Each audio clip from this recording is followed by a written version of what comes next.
10-minute Labor call, a 5-minute Green call. Dr. Kennedy Graham. Speaker. Thank you, Mr. Speaker.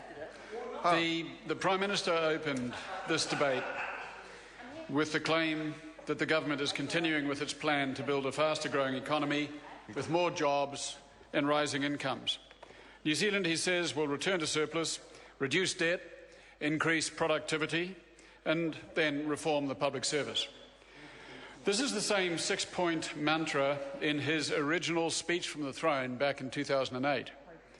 And, as with then, Mr. Key omitted any reference to the excessive reliance on and active promotion of a fossil fuel economy. More than anything else, Mr. Key's fossil-fuelled economy will mark National's two-term tenure. The Prime Minister's statement is about the state of the nation. The nation, of course, is deeply influenced by the state of the planet. But not a word from the Prime Minister about the fragile global economy, its 50% ecological overshoot, its skewed inequality, its rotten financial system, its deteriorating capacity to sustain a global population. Not one word. It is as if we live in a cocoon down here, insulated from external vagaries by an earthquake rebuild, high milk prices and Australasian banks. Disregard for the real world marks the government's climate policy as well. Its senior ministers display a breathtaking ignorance of the threat of climate change. Last September, the IPCC produced the first section of its fifth assessment report, showing that dangerous and perhaps catastrophic climate change was guaranteed on current global emission projections.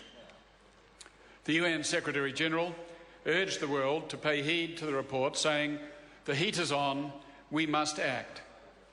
What was the response of this New Zealand government? A target of 5% for 2020, 1/6 of what the IPCC says is required.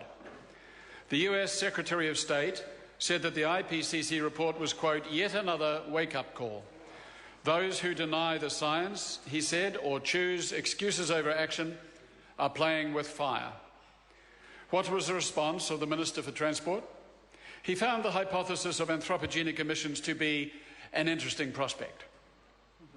For his part, the Minister for Climate Change Issues found it necessary to inform the 19th UN Climate Conference in Warsaw last month that, "make no mistake, climate change is a global problem," oblivious to the fact that this had been formally acknowledged by the international community a quarter of a century previous, while he was a trade diplomat.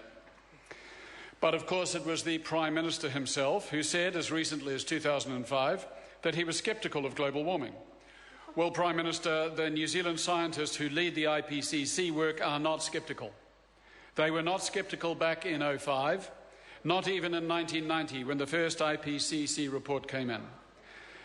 But this explains a lot about the Key government.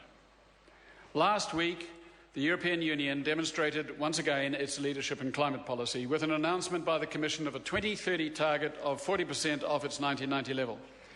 Everything is relative, of course.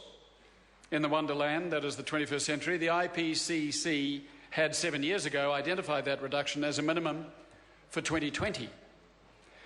But the target of 40% even for 2030 is simply way ahead of the rest of the world. So what are the chances of New Zealand doing its fair share in global emissions reductions for 2030? We learned that during question time. It has no intention of announcing any figure for 2030. In fact, the government's own projections show a blowout in emissions over that period. Gross to net emissions will increase by 50% from 61 to 90 million tonnes in 2028.